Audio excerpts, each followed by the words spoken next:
Pemirsa, seorang oknum kepala bidang Badan Kesbangpol di Buton Tengah, Sulawesi Tenggara terjaring operasi tangkap tangan yang digelar Satuan Reskrim Polres Buton Tengah. Pelaku ditangkap sesaat setelah mengambil uang senilai 59 juta rupiah dari dana Paskibra pada HUT ke-80 kemerdekaan Republik Indonesia.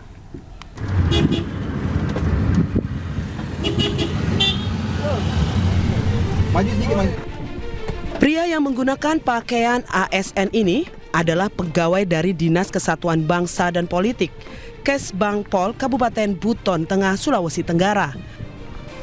Pria berusia 53 tahun ini ditangkap Satreskrim Polres Buton Tengah karena tertangkap tangan usai mengambil uang dari rumah penyedia di Desa Walando, Kecamatan Gu, Kabupaten Buton Tengah. Uang tersebut merupakan uang fee dari anggaran Paskibraka sebesar 59 juta rupiah. Polisi mendapati tumpukan uang senilai 59 juta rupiah yang disimpan di bawah jok motornya. Dalam pemeriksaan, tersangka mengaku permintaan uang ke pihak penyedia atas pengetahuan atasannya. Bahkan uang tersebut rencananya akan diserahkan ke Kepala Kesbangpol selaku atasannya. Uang tersebut merupakan keuntungan pihak penyedia dari proyek pengadaan makan dan minum bagi pasukan pengibar bendera merah putih dalam rangka HUT Kemerdekaan Republik Indonesia yang ke-80 yang dianggarkan sebesar 196 juta rupiah.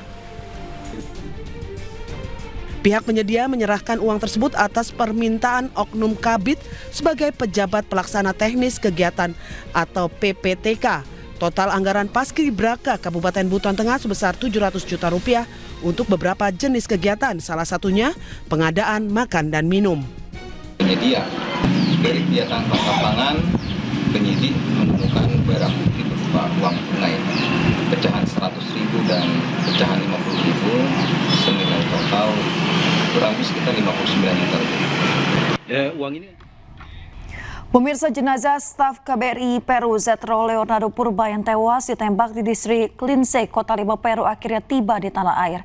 Jenazah Zetro diterbangkan dengan rute Peru Amsterdam Kuala Lumpur Indonesia menempuh perjalanan sekitar 40 jam.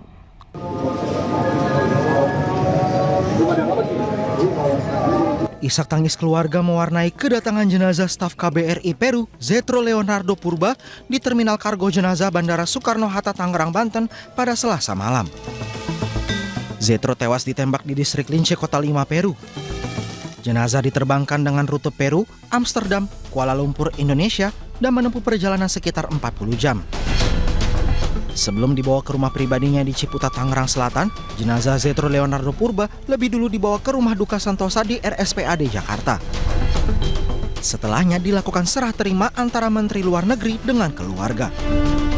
Dari Tangerang, Banten, Hasnugara, iNews melaporkan. Pemirsa, sebelumnya diplomat KBRI 5 Peru yaitu Zetro Leonardo Purba tewas ditembak orang tak dikenal. Peristiwa itu terjadi saat Zetro sedang bersepeda bersama sang istri di kawasan permukiman.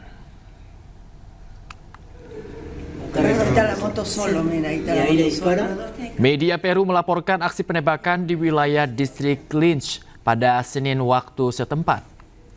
Dalam laporannya, terdapat korban jiwa seorang pejabat diplomatik Kedutaan Besar Indonesia di Peru. Korban atas nama Zetro Leonardo Purba ditembak 3 kali oleh orang bersenjata beberapa meter dari apartemen yang ia sewa bersama istrinya. Usai ditembak, Zetro dibawa ke klinik Javier Parado. Namun, dokter menyatakan diplomat itu meninggal saat berada di klinik.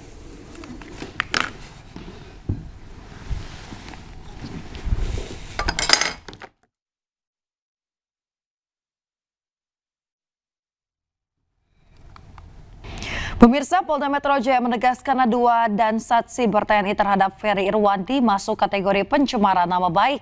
Namun sesuai putusan Mahkamah Konstitusi, laporan seperti itu hanya bisa dilakukan perorangan, bukan institusi.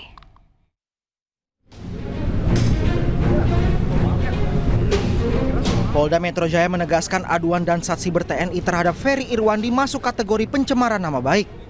Namun sesuai putusan Mahkamah Konstitusi, laporan seperti itu hanya bisa dilakukan perorangan, bukan institusi.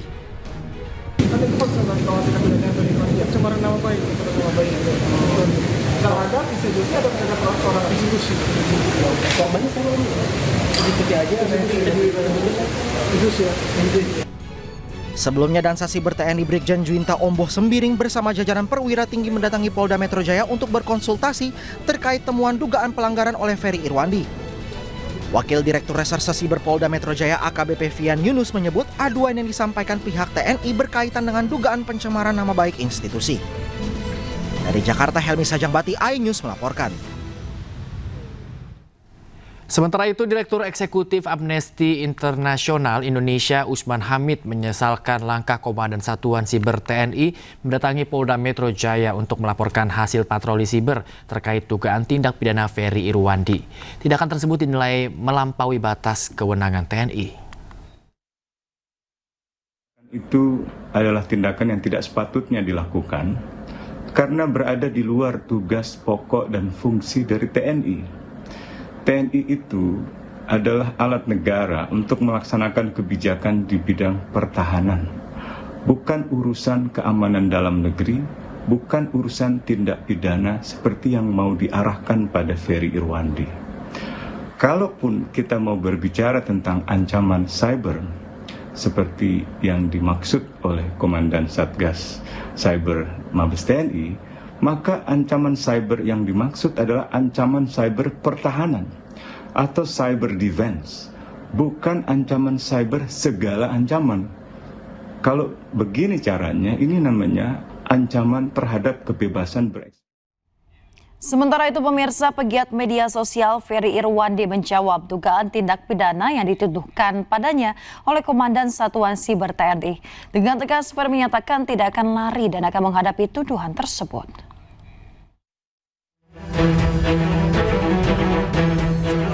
Aktivis sekaligus pegiat media sosial Ferry Irwandi tidak gentar menghadapi tuduhan pidana yang dilayangkan Satuan Siber TNI pada dirinya. Dengan tegas, Ferry menyatakan tidak akan lari dan siap menghadapi tuduhan tersebut. Dan tenang aja Pak Jenderal, saya tidak pernah lari, saya masih di Jakarta, saya tidak akan pergi ke Singapura, Cina, dan lain sebagainya Pak. Dan soal tidak bisa dihubungi, saya juga tidak mengerti. Semua wartawan bisa sangat mudah menghubungi saya walaupun nggak pernah minta nomor saya. Dan nomor saya juga udah tersebar di mana-mana. Dan saya harus konfirmasi pesan atau apapun nggak pernah sampai ke saya. Jadi itu aja sih. Dan kalau misalnya tindakan ini dianggap bikin saya takut, khawatir, cemas, tidak Pak. Saya akan jalani, saya nggak akan play victim, rengek-rengek, tidak. Sejumlah fakta yang diduga terkait dengan tindakan pidana Ferry ditemukan saat tim Siber Mabes TNI sedang melakukan patroli. Saat Siber kemudian membawa temuan fakta itu ke Polda Metro untuk dilaporkan. Sebagai warga negara yang taat dengan hukum, kami tentunya mengedepankan hukum, sehingga atas dugaan tindak pidana tersebut kami akan melakukan langkah-langkah hukum. Dugaan tindak pidana yang menyeret Ferry Irwandi kini ditangani pihak Polda Metro Jaya. Tim Liputan iNews melaporkan. Pemirsa, Menko Kumham IMIPAS RI yaitu Yusril Iza Mahendra bertemu dan berdialog dengan sejumlah tersangka demo ricuh yang ditahan di rutan Polda Metro Jaya. Salah satunya yang ditemui adalah tersangka kasus dugaan penghasutan Del Pedro Marhaen.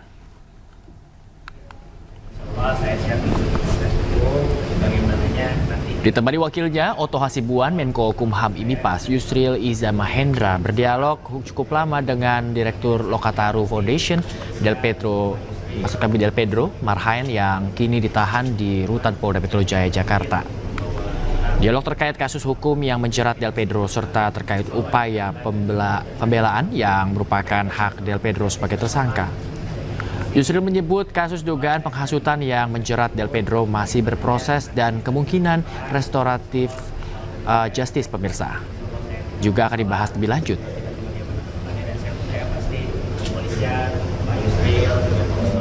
Sempat berbincang-bincang dan berdialog dengan semua tahanan.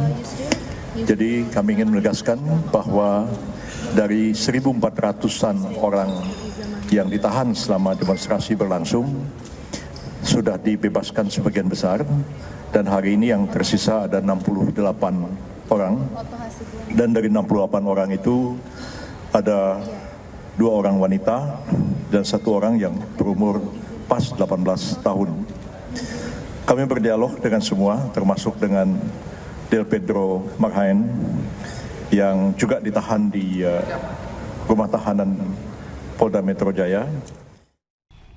Pemirsa, terima kasih Anda kembali di Ajus Pagi. Pemirsa, mahasiswa kembali berunjuk rasa di depan gedung DPR RI Jakarta. Mereka datang untuk menagih janji tuntutan rakyat 17+8.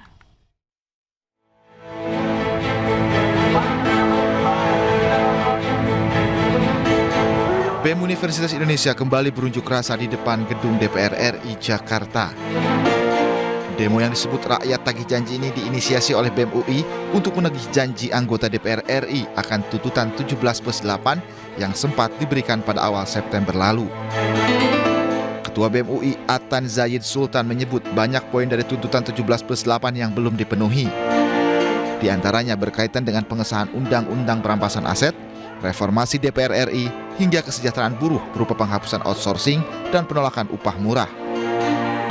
Sebelumnya, perwakilan BEM seluruh Indonesia diundang ke Istana. Kedatangan mereka diterima oleh Menteri Sekretaris Negara Prasetyo Hadi dan Mendikti-Saintek Brian Yuliarto.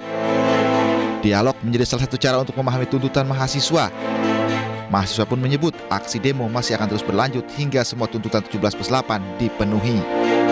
Tim Liputan iNews melaporkan. Pemirsa, Presiden Prabowo pimpin rapat terbatas di Istana Merdeka. Presiden tekankan percepatan prioritas program nasional.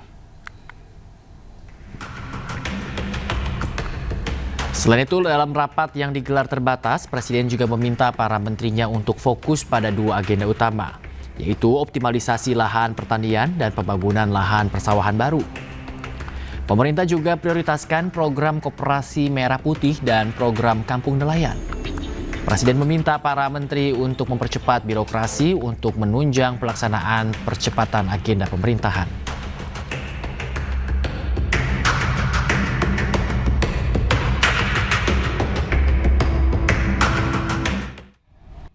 Pemirsa, serah terima jabatan Menteri Keuangan dari Sri Mulyani kepada Purbaya Yudi Sadewa berlangsung di Gedung Kementerian Keuangan. Sri Mulyani resmi mengakhiri jabatannya yang telah diemban di era 3 presiden sejak Oktober 2019.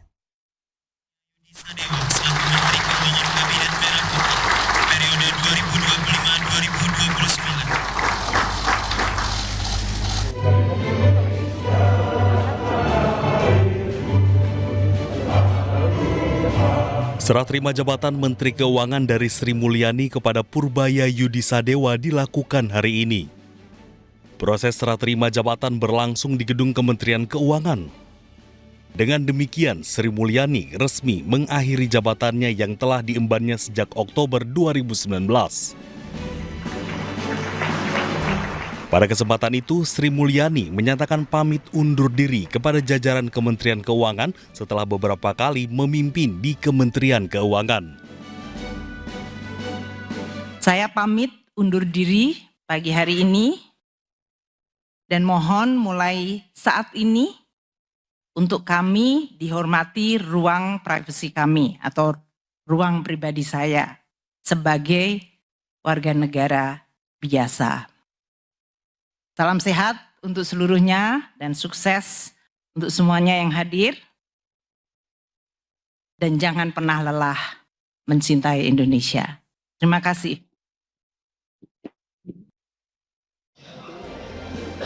Tidak hanya itu, Sri Mulyani juga berpesan kepada seluruh jajaran Kementerian Keuangan untuk terus menjaga dan mengelola uang negara agar dipergunakan dengan sebaik-baiknya untuk rakyat Indonesia.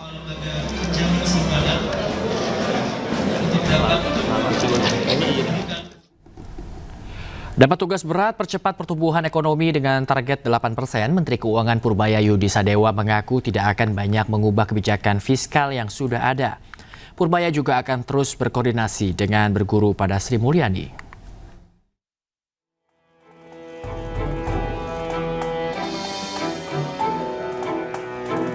Usai dilantik, Menteri Keuangan Purbaya Yudi Sadewa mendapat tugas besar dari Presiden Prabowo Subianto untuk mempercepat pertumbuhan ekonomi dengan target 8%. Menurutnya, ia tidak akan terlalu mengubah kebijakan fiskal yang sudah ada dan akan terus berkoordinasi dengan Menteri Keuangan sebelumnya, Sri Mulyani.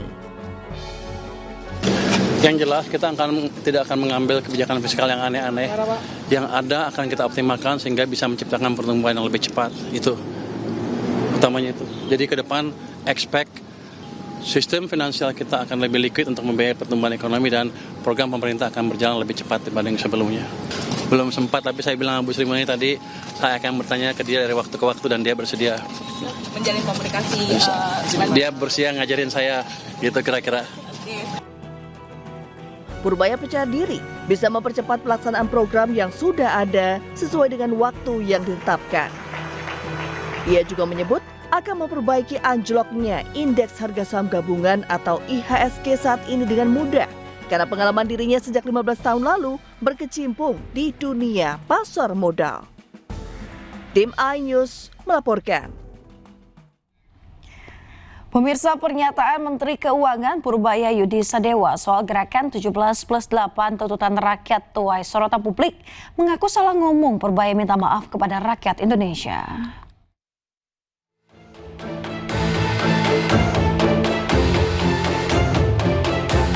Menteri Keuangan Purbaya Yudi Sadewa menyampaikan permohonan maaf atas pernyataannya soal gerakan 17+8 tuntutan rakyat sesaat setelah dilantik Presiden Prabowo di Istana Negara pada Senin kemarin. Dalam pernyataannya, Menteri Keuangan Purbawa sempat menilai bahwa tuntutan yang disuarakan masyarakat dalam sejumlah aksi pada akhir Agustus lalu hanya datang dari sebagian kecil warga yang merasa belum puas dengan kondisi ekonomi saat ini. Mengaku salah ngomong, Purbaya akhirnya meminta kepada rakyat saat serah terima jabatan dengan Sri Mulyani di kantor Kementerian Keuangan Selasa siang. Dirinya meminta kepada rakyat agar memaklumi posisinya sebagai pejabat baru dan menyebut dirinya sebagai menteri kagetan. Saya belum pelajari itu, tapi basically begitu. Itu kan suara sebagian kecil rakyat kita.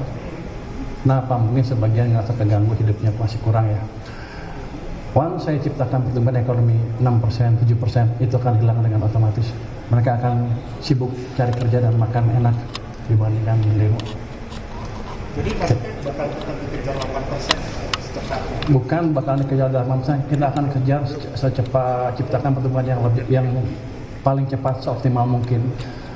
Kalau Anda bilang bisa nggak bisa 8, kalau saya bilang bisa kan saya nipu. Tapi kita bergerak ke arah sana. Ini kan saya masih pejabat baru di sini, menterinya juga menteri kagetan. Jadi kalau ngomong, katanya kalau kata Bu Sri Mulyani, gayanya koboi. Waktu di LPS sih nggak ada yang monitor, jadi saya tenang. Ternyata di keuangan beda Bu, salah ngomong sudah pelintir sana sini. Jadi saya kemarin kalau ada kesalahan, saya mohon maaf, ke depan akan lebih baik lagi. Sebelumnya, pernyataan Menteri Keuangan Purbaya Yudi Sadewa soal gerakan 17+8 tuntutan rakyat menuai sorotan publik. Sejumlah pihak menyayangkan gaya komunikasi Purbaya yang dinilai kurang baik. Dari Jakarta, Tim Liputan iNews melaporkan. Usai resmi diganti, para mantan Menteri Kabinet Merah Putih ramai-ramai mengucapkan perpisahan. Permintaan maaf hingga terima kasih kepada masyarakat disampaikan melalui media sosial milik masing-masing.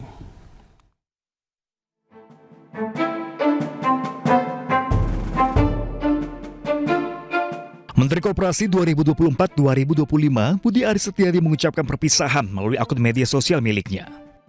Dalam postingannya, Budi Ari menyampaikan terima kasih kepada Presiden Prabowo Subianto atas kesempatan dan kepercayaannya dalam memimpin Kementerian Koperasi dari 2024 hingga September 2025. Waalaikumsalam warahmatullahi wabarakatuh. Menteri Perlindungan Pekerja Migran Indonesia 2024-2025 Abdul Qadir Karding juga pamitan melalui media sosialnya. Saya Abdul Qadir Karding hari ini purna tugas dan bakti saya di Kementerian Perlindungan Pekerja Migran Indonesia. Terima kasih kepada Presiden Prabowo Subianto yang telah mempercayakan tugas mulia ini kepada saya. Saya sangat bangga dan bersyukur telah dipercaya membantu Bapak. Saya berjanji akan mendukung, loyal kepada Presiden Prabowo dan pemerintahan Presiden Prabowo. Sementara itu, usai diganti, Menteri Olahraga Dito Aryo Tejo memposting ucapan perpisahan melalui media sosial miliknya. Hingga kini belum diketahui siapa pengganti Dito. Dito Aryo Tejo menjabat sebagai Menteri Pemuda dan Olahraga pada April 2023. Ia menjabat 1 tahun lebih pada sisa masa kepemimpinan periode kedua Presiden Jokowi. Dito dilantik kembali oleh Presiden Prabowo pada Oktober 2024.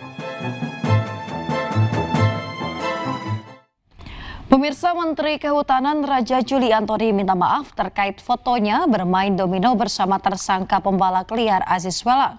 Raja Juli mengaku hanya bermain 2 kali dan tidak kenal dengan Aziz Welang. Menteri Kehutanan Raja Juli Antoni meminta maaf terkait foto dirinya yang sedang bermain domino. Raja Juli menjelaskan saat itu tengah bertemu dengan Abdul Qadir Karding. Ia juga menyebut hanya bermain 2 kali dan tidak mengetahui 2 pria yang berada dalam foto itu. Dari hati yang terdalam ya, saya mohon maaf sebesar-besarnya kepada Pak Presiden Prabowo, kepada Komisi 4 mitra saya, dan terutama maaf saya tentu kepada masyarakat Indonesia ya, atas kericuhan yang terjadi karena foto yang beredar tersebut. Dan saya berharap ini menjadi pelajaran bagi saya sebagai pejabat publik untuk lebih hati-hati, lebih aspiratif, lebih mampu membaca sensitivitas masyarakat. Sebelumnya viral di media sosial foto Menteri Kehutanan Raja Juli Antoni bermain domino bersama Abdul Qadir Karding, Waketum Dewan Pengurus Nasional Persatuan Olahraga Domino Andi Rukman Nurdin Karumpa, serta seorang pengusaha yang pernah tersandung kasus pembalakan liar Aziz Welang. Aziz Welang ini merupakan tersangka pembalakan liar pada November 2024. Namun status tersangka dari Aziz Welang telah dibatalkan oleh putusan pra-peradilan di Pengadilan Negeri Jakarta Pusat tertanggal 9 Desember 2024. Putusan menjadi dasar penyidik Dirgakum LHK untuk menghentikan pengusutan dan menerbitkan surat perintah penghentian penyidikan atau SP3. Sementara kuasa hukum Nadiem Makarim Hotman Paris tegaskan tidak ada bukti markup harga dan upaya perkaya diri Nadiem. Tuduhan Kejaksaan Agung mengada-ngada. Kejaksaan bahwa katanya ada markup. Katanya ada markup dalam pengadaan laptop tersebut. Markup ya. Kalau markup kan berarti harganya nggak wajar kan? Oke. Kami tidak mau berspekulasi, yang jelas sampai hari ini tidak ada 1 sen pun uang yang mengalir atau kata saksi diberikan kepada Nadiem. Sekali lagi, tidak ada 1 sen pun baik dari segi bukti rekening bank maupun dari segi saksi yang menyatakan Nadiem pernah terima uang. Tidak ada. Jadi persis sama dengan kasus Tom Lembong. Ya, itu dulu dari segi. Jadi unsur memperkaya diri belum terbukti. Kan korupsi itu kan harus memperkaya diri atau memperkaya orang lain. Ya, jadi untuk memperkaya diri belum ada bukti. Nah, sekarang unsur memperkaya orang lain. Kalau memperkaya orang lain kan berarti ada markup kan? Ternyata ya BPKP sebagai lembaga resmi yang mengaudit apabila terjadi kerugian negara sudah 2 kali melakukan audit. Pemirsa, Menteri Koordinator Bidang Politik, Hukum dan Keamanan periode 2019 hingga 2024 Mahfud MD sebut Nadiem Makarim, Menteri Pendidikan, Kebudayaan, Riset dan Teknologi periode 2019-2024 memiliki integritas tinggi. Meski demikian, Mahfud nilai Nadiem tak paham birokrasi pemerintah dan keliru atau bersalah dalam kasus Chromebook. Nadiem itu adalah orang yang bersih, bersih, tetapi tidak paham birokrasi dan pemerintahan. Itu satu. Sehingga juga, bahkan ada yang bilang nih seorang petinggi besar itu mau ketemu Pak Nadiem nggak bisa, berkali-kali daftar nggak bisa. Lalu di mana? Ditemui di kantor, di hotel, karena konon dia nggak ngantor di kantornya. Ditemuinya di hotel, mantan pejabat tinggi lah, antara orang nomor 1 nomor 2 lah gitu. Itu yang bilang kayak gimana tuh Pak Mahfud, saya mau ketemu, nggak bisa. Sesudah berkali-kali minta diterima di hotel, bukan di kantor. Enggak pernah juga. Jadi para rektor tuh curhat ke Bapak ya? Iya, dia berpikirnya aja ya, taktis saja, bahwa ini kayak ngatur bisnis ojek dan sebagainya, itu apa gitu. Padahal birokrasi kan tidak begitu, enggak paham ya. Bahwa dia bersih itu ya. Tetapi dalam kasus ini yang sekarang jadi tersangka, Chromebook, itu memang sebersih apapun tetap keliru.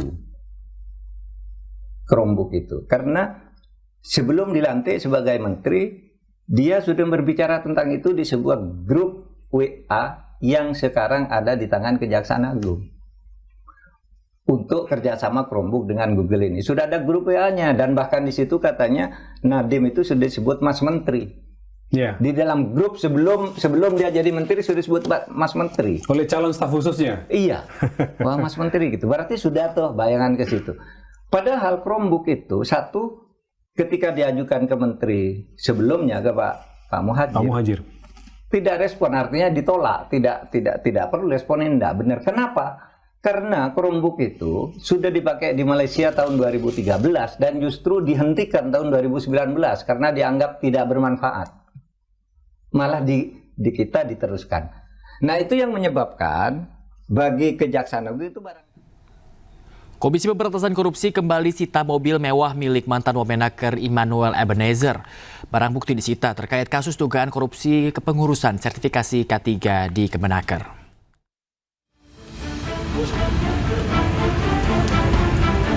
Dua mobil mewah milik mantan Wakil Menteri Ketenagakerjaan Immanuel Ebenezer dikembalikan ke Komisi Pemberantasan Korupsi pada Selasa sore. Juru bicara KPK, Budi Prasetyo, mengatakan pihaknya langsung menyita mobil mewah milik Noel itu ke dalam perkara kasus dugaan korupsi terkait pengurusan sertifikasi K3 di lingkungan Kemenaker. KPK telah mengidentifikasi adanya dugaan 3 kendaraan yang dikuasai oleh pihak IEG ya, dalam perkara ini, yang kemudian telah kami sampaikan juga terkait dengan ketiga kendaraan tersebut untuk dibutuhkan oleh penyidik dalam proses pembuktian. Oleh karena itu, setelah dilakukan himbauan tersebut, yang bersangkutan kemudian kooperatif. Sebelumnya 1 kendaraan sudah dibawa ke KPK dan hari ini 2 kendaraan lainnya kembali dibawa ke KPK. Sebelumnya, penyidik KPK juga telah menggeledah rumah dinas mantan Wakil Menteri Ketenagakerjaan RI Immanuel Ebenezer di kawasan Pancoran, Jakarta Selatan. Dari rumah tersebut, KPK menyita mobil mewah dan sejumlah barang elektronik berupa 4 ponsel yang ditemukan di plafon rumah. Dari Jakarta, Tim Liputan iNews melaporkan. Pemirsa, keputusan pemerintah memperpanjang konsesi pengelolaan jalan tol dalam kota Jakarta oleh PT Citra Marga Nusa Pala Persada CMNP hingga 35 tahun mendatang menuai kecaman. Indonesian Audit Watch IAW menuding ada dugaan korupsi di baliknya.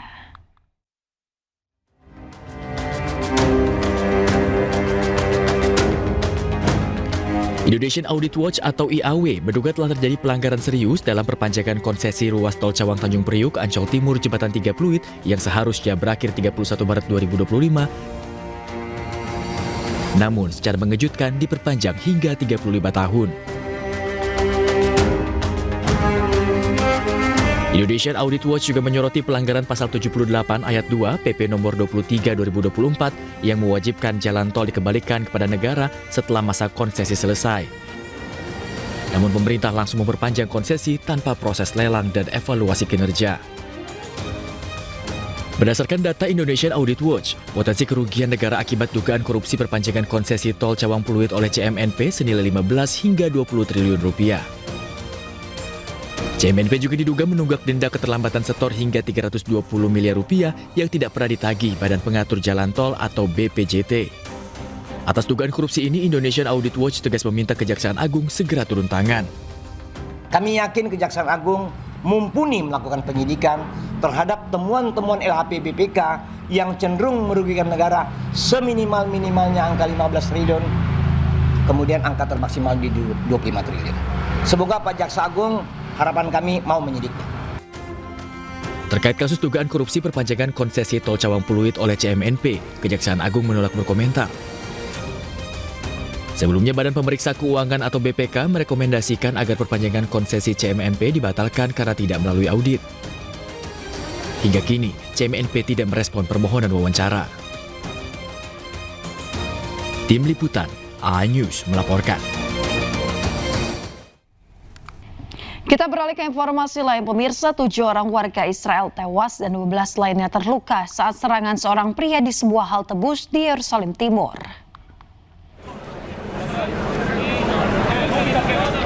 Pasukan keamanan dikerahkan di dekat persimpangan Ramoti Yerusalem Utara pada Senin setelah serangan penembakan yang menyebabkan 7 orang tewas dan beberapa lainnya terluka. Petugas tanggap darurat mengevakuasi jenazah dengan ambulans, begitu juga dengan korban luka. Sementara polisi menutup area penyerangan tersebut. Media Israel melaporkan kedua pelaku berasal dari tepi barat dan polisi mengonfirmasi bahwa para penyerang telah diamankan untuk diproses sesuai hukum.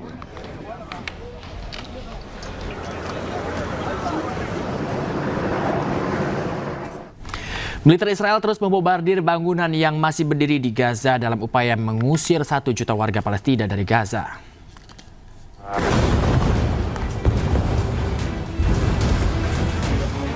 Siang malam, satu persatu gedung tinggi di Gaza dihancurkan tentara Zionis Israel. Rudal menghantam gedung yang masih berdiri hingga runtuh rata dengan tanah. Dalam 24 jam terakhir, sedikitnya 35 warga Palestina tewas akibat serangan Israel yang kian masif. Serangan demi serangan terjadi, pasca Israel terus mengeluarkan perintah evakuasi di seluruh Gaza. Bahkan Israel menyebarkan selebaran perintah evakuasi dari langit.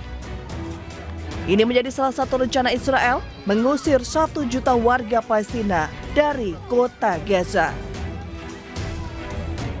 Pemirsa, Israel kembali menyerang kota Gaza. Menara Al-Roya di kota Gaza dibom tentara Israel. Serangan terjadi setelah Israel mengeluarkan peringatan untuk mengevakuasi warga ke wilayah yang aman.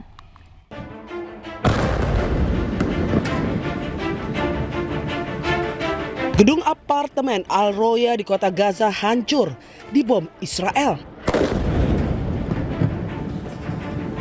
Ledakan besar terjadi usai Israel mengeluarkan peringatan untuk mengevakuasi warga ke beberapa wilayah aman. Tidak hanya menghancurkan gedung, tenda-tenda pengungsian di sekitar gedung juga ikut hancur. نشتري ولا شيء معنا ناكل اتدمرنا يا عالم طلعوا فينا هنا اولادنا راحت كل حياتنا راحت دمرنا حسبي الله ونعم طلعوا فينا يا عمي ايش ضل ايش صار شو هذا صارت الحياه راحت معناها ايش عم ايش اقول لك ايش صارت مش قادر ايش اقول لك في شغلنا ارتمينا في الشارع يا عمي ارتمينا حسبي الله ونعم الوكيل على الظلمه. Sementara militer Israel mengklaim bahwa Hamas telah mengumpulkan dan meletakkan alat peledak serta menempatkan titik-titik pengamatan di dalam gedung Al-Roya. Eksodus warga Palestina dari Gaza Utara berlanjut selama akhir pekan sebagai tanggapan atas militer Israel untuk mengevakuasi daerah Gaza Utara menjelang perluasan serangan darat.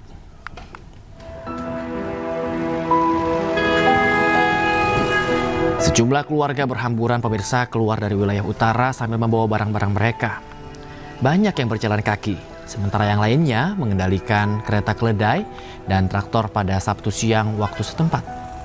Pasukan Pertahanan Israel atau IDF telah menginstruksikan penduduk untuk menuju selatan sebagai bagian dari operasi kereta perang Gideon.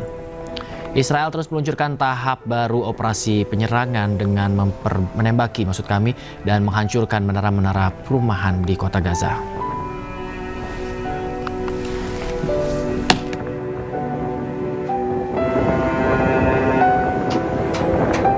Pemirsa, sebuah kapal yang tergabung dalam rombongan kapal pembawa bantuan kemanusiaan ke Gaza yaitu Global Samad Flotilla dilaporkan terkena serangan drone milik Israel pada Senin malam.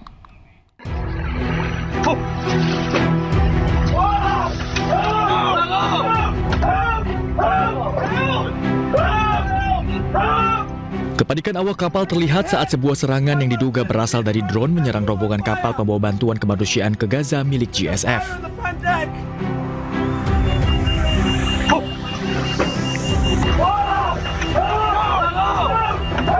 Para penumpang yang berada di dalam kapal panik, berlarian sambil berteriak minta tolong karena telah diserang.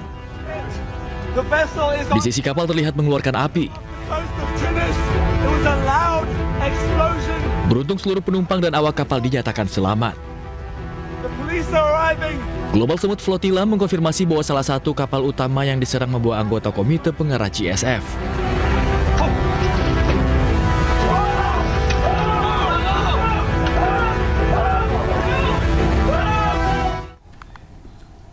Pelapor khusus PBB untuk Palestina, Francesca Albanese, mengklaim adanya ancaman terhadap armada Global Smooth Flotilla saat menuju Gaza berasal dari Israel dengan serangan pesawat tak berawak menghantam salah satu kapal saat berada di perairan Tunisia.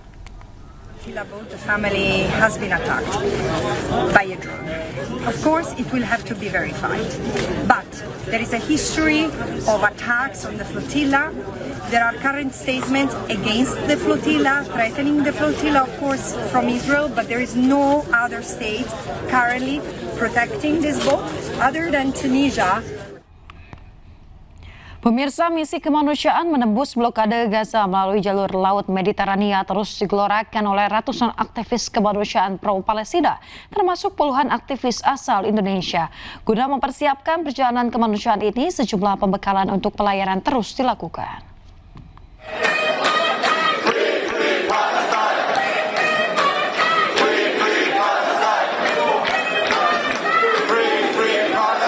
Pelayaran maritim dalam misi kemanusiaan Gaza tercatat sebagai misi kemanusiaan terbesar sepanjang sejarah. Tercatat sebanyak 44 negara dan ratusan aktivis kemanusiaan tergabung dalam gerakan Global Smooth Flotilla. Mereka bertekad akan menerobos blokade Israel untuk membuka koridor kemanusiaan untuk rakyat Gaza yang kini mengalami genosida. Salah seorang anggota steering committee Global Smooth Flotilla sekaligus koordinator Sumut Nusantara, Muhammad Nadir Al-Nuri, menyebut misi pelayaran kemanusiaan terbesar ini belum pernah dilakukan sebelumnya. Guna menyiapkan pelayaran tersebut, sejumlah pelatihan dan pembekalan bagi aktivis terus dilakukan sembari menunggu kapal berlayar dari Tunisia menuju Gaza. Bersama-sama di dalam satu usaha di bawah nama Sumut Nusantara, berada bersama-sama dengan Global Smooth Flotilla yang diwakili lebih sebenarnya daripada 50 buah negara, akan bergerak bersama-sama untuk memecahkan kepungan ke atas Gaza melalui jalan laut dan insya-Allah membuka humanitarian koridor laluan kemanusiaan supaya bekalan makanan, perubatan dan sebagainya boleh dibawa masuk ke dalam bumi Gaza. Indonesia bersama Malaysia dan sejumlah negara lainnya dari Asia Tenggara dan Asia Selatan akan diberangkatkan pada awal pekan ini dari Tunisia menuju jalur Gaza. Sejumlah bantuan kemanusiaan seperti makanan dan obat-obatan juga turut dibawa. Aksi kemanusiaan ini lebih mengedepankan aksi damai dan tanpa kekerasan, sehingga diharapkan Israel membiarkan konvoi laut ini masuk ke dalam jalur Gaza.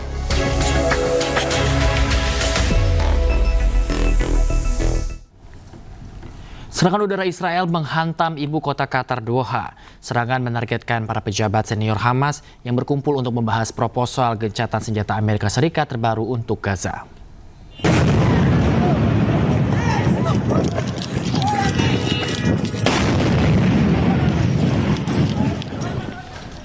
Ledakan terdengar di seluruh kota. Menurut media setempat, sekitar 15 jet tempur melancarkan 12 serangan udara. Serangan menghantam bangunan tempat tinggal.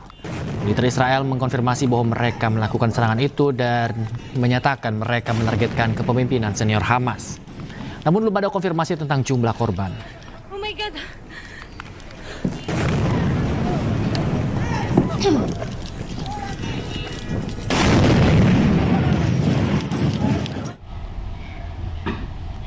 Pemirsa, sedikitnya 19 orang tewas dan ratusan lainnya terluka saat bentrokan antara pengunjuk rasa dan polisi di Kathmandu, Nepal. Selain karena maraknya korupsi, demo dipicu keputusan pemerintah memblokir semua platform media sosial yang berujung pengunduran diri Perdana Menteri Sharma Oli.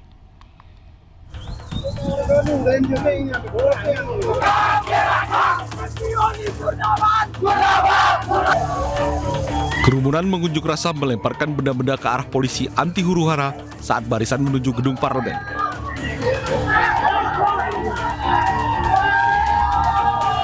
Ketegangan meningkat setelah para demonstran menerobos masuk ke gedung parlemen Nepal. Sementara polisi merespon dengan meriam air, gas air mata dan peluru tajam saat massa berusaha memanjat pagar gedung parlemen.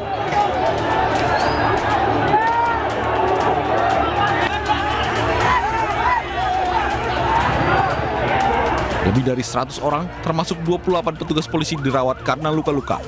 Sementara beberapa pengunjuk rasa mengangkut korban luka ke rumah sakit dengan sepeda motor.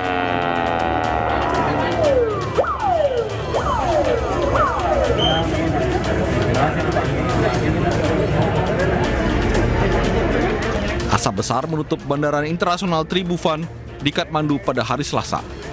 Karena kebakaran yang terjadi di tengah meningkatnya kerusuhan dan pengunduran diri Perdana Menteri. Perdana Menteri Nepal KP Sharma Oli mengundurkan diri pada Selasa menyusul keputusan pemerintah yang melarang situs media sosial beredar. Otoritas penerbangan Nepal mengeluarkan keputusan untuk menutup penuh bandara internasional akibat protes anti pemerintah di lembah Kathmandu. Pasukan nasional dikerahkan ke bandara untuk menjaga keamanan.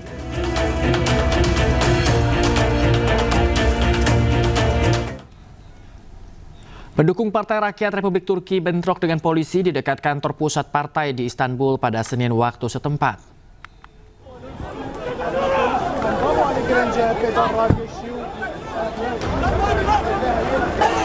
Para pengunjuk rasa berkumpul dan berhadapan dengan polisi dengan meneriakan hak hukum, keadilan dan meminta mundur Presiden Tayyip Erdogan.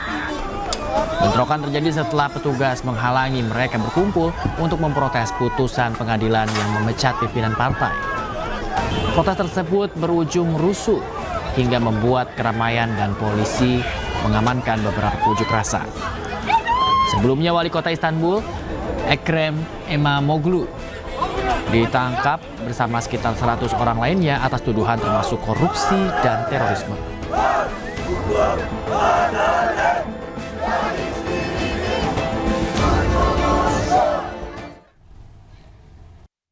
Pemirsa, Timnas Futsal Indonesia melaju ke final turnamen Futsal Internasional 2025 usai menggilas Korea.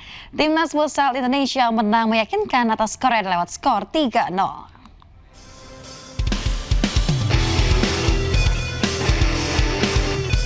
Timnas Futsal Indonesia berhasil menggilas Korea Selatan dengan skor 3-0 dalam pertandingan semifinal yang berlangsung di Sangjuang College Sport China. Tim Futsal Indonesia tampil agresif sejak awal laga dengan serangan bertubi-tubi ke pertahanan Korea Selatan. Terus menggempur pertahanan Korea Selatan, tim Futsal Indonesia membuka keunggulan melalui Muhammad Fajrian pada menit ke-8. Unggul 1-0 membuat permainan Indonesia kian percaya diri. Memasuki babak kedua, tim Futsal Indonesia berhasil menambah gol melalui Muhammad Fatur Rahman. Tendangan keras jarak jauh Fatur Rahman mampu merobek gawang Korsel. Tekanan semakin berat bagi Korea Selatan usai Andreas Dwi mencetak gol ketiga bagi tim Futsal Indonesia jelang akhir pertandingan. Gol Andreas sekaligus mengunci kemenangan telak 3-0 tim Futsal Indonesia atas Korea Selatan. Kemenangan ini membawa tim Futsal Indonesia melaju ke final dengan catatan manis, yaitu belum terkalahkan sepanjang perjalanan di ajang CFA International Turnamen 2025. Di final, timnas Indonesia bakal menantang Denmark untuk menentukan gelar juara.